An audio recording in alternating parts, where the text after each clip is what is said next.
Welcome back to the channel over here, guys. We're back to restoring this Palladian window, and we dug into this thing a little bit more, and as you probably expected, it's completely just rotted out. So this arch jamb is made out of bent lamination. You can see the 4 separate pieces there, and we believe, and it doesn't take a rocket scientist to figure this stuff out, but this flashing above failed. It dripped down, landed on the arch, and rolled down the sides of the arch on each side, which caused the most damage on the left and right sides of the arched window. This thing lasted 100 years about. That's pretty good. Like, if I repair this right, next time it needs work, I'll be dead. So our next task was to remove all the deteriorated wood and replace it with new. We're starting with the pilasters here on the outside because we're still waiting on some moldings to come in. So we're using 16 gauge stainless steel finish nails, and we're also using stainless steel trim head screws to attach this. So when we were taking this apart yesterday, one thing that John and I found interesting was that this stuff is not attached to the brick at all. Like, it's not glued, it's not nailed, Tapcon, nothing. Like, everything you see here is attached to the window jambs, and that is what is holding everything. Like, nothing. Like, see where this header is right here? There's nothing holding this header other than the board that's running across it that's attached to the jamb. And you can see clearly over here, like, look, there's no glue, no holes, nothing. So when we peeled that back, that was pretty shocking to us. Of course, we don't do a ton of exterior work, not a lot at all actually. So maybe that's common. I don't know, it just threw me off for a little bit. Even the arch, like, nothing's there. So next thing we had to do was install the moldings on the pilasters, and that was pretty quick and easy. Just wrap them around those 1-bys. And what we did on every cut was we took a can of spray primer and primed all the exposed edges that we cut. The reason for this is any moisture can work its way into the wood fibers if they're not sealed up properly. So the spray primer does the trick just fine. So we'll get that base block installed, get it in place, get that shot as well, and that will also receive a cap. And again, we want to prime all those edges that are cut. So we'll pop this on, and our first pilaster is complete. So we just figured out our arch jamb and cut these pieces to size and got them ready for the glue up. These are actually oversized. We'll glue this thing up and then we'll cut it to its final length when we hold it up in place and mark it. But basically we have these pieces we got from Whole Millwork. They're cut out at the exact radius of our arched window up there.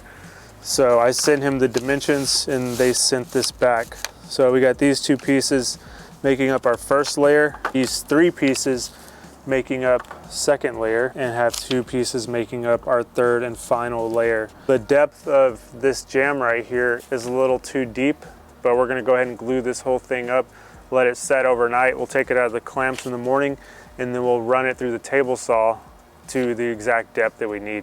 But right now, we have to pocket screw these together. We put some pockets on the back of each one of these, and we're gonna glue and screw those.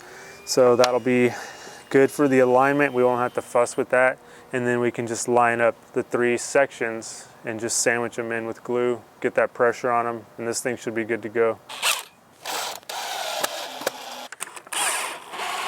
So I now have my 3 separate pieces glued and screwed together. I can just stack these on top of each other, making sure to stagger those seams and clamp them up.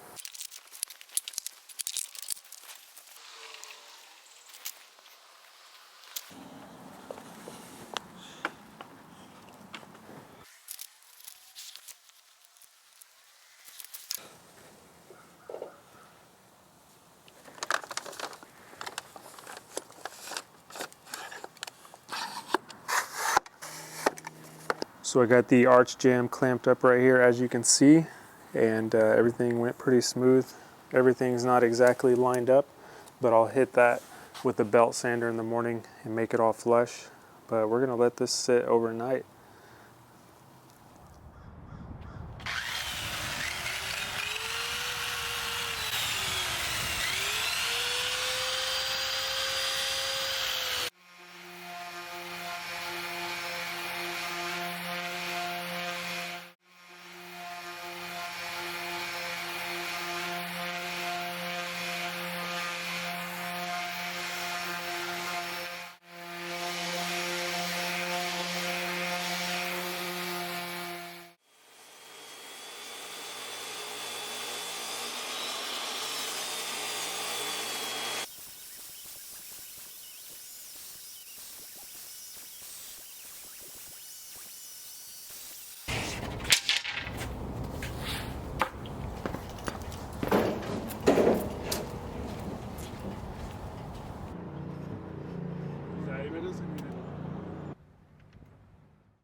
All right guys, big moment here. We've got our arch jamb installed. We just have it in with 2 screws.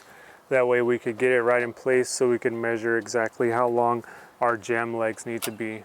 So we got those now, those are ready to go.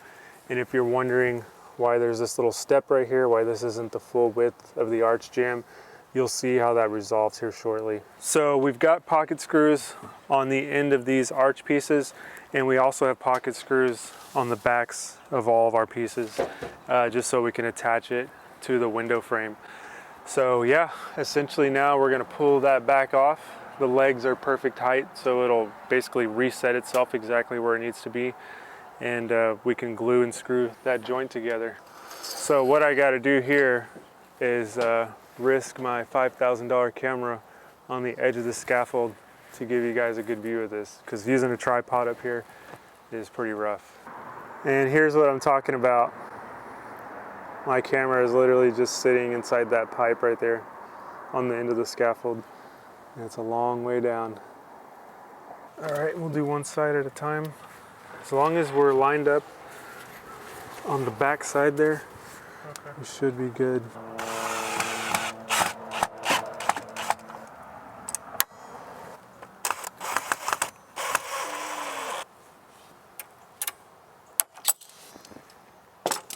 So like I said, at this point, this is all one piece.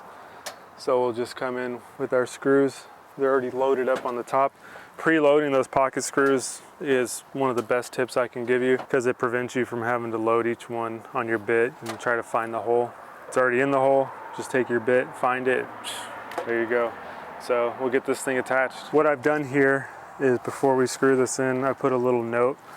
It says right here, I don't know if the camera's gonna pick this up, but repaired by Finished Carpentry TV, January 2023, wood used Sapele. So if YouTube's still around, maybe they'll look up Finished Carpentry TV and they'll be able to see us repairing this. But yeah, it should last. This lasted about 97 years on the original. So we're using even thicker Sapele boards. Maybe we can go 200.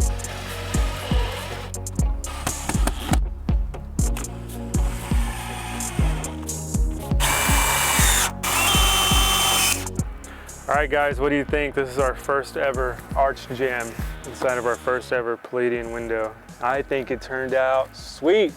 I'm a little biased though, because obviously we're the ones who did it. So yeah, this was a big part of this that is completed today. This is actually the part that I was most nervous about, that was the most intimidating to me, but hey, we got right through it. Definitely want to shout out Whole Millwork for milling the exact pieces that we need to the perfect radius of what I sent them for those dimensions. That made it 10 times easier, so I appreciate them crafting that for us. And then, like you saw in the video, we glued it up, sanded it, held it up there, marked it, cut it, filled in with our legs, tons of pocket screws, just got this thing installed. And I think we did it the best that we could do it for a basically repair, rebuild of how we're handling this situation here. So next video, we are going to cover these up right here, cover these pipes up. This is basically a 1x material that goes up, and that will eventually resolve into that step right there. So that's how that's gonna end. And then that arch casing will come on top of that. And then the next thing I really want to share with you is the entablature up here. It's really interesting. I'm gonna get nerdy about it because I've been learning some stuff recently, and I want to share it with you. And then also after that, next video will probably be trimming out this arch, and then finally adding the keystone up there at the top, which I just learned something about keystones as well that is absolutely mind-blowing. And if you get it wrong, you can really mess up the composure of a beautiful Palladian window like this, or any arched window. So anyways guys, let me know what you think of this. I really appreciate you following along and following us on this journey. We'll see you on the next one.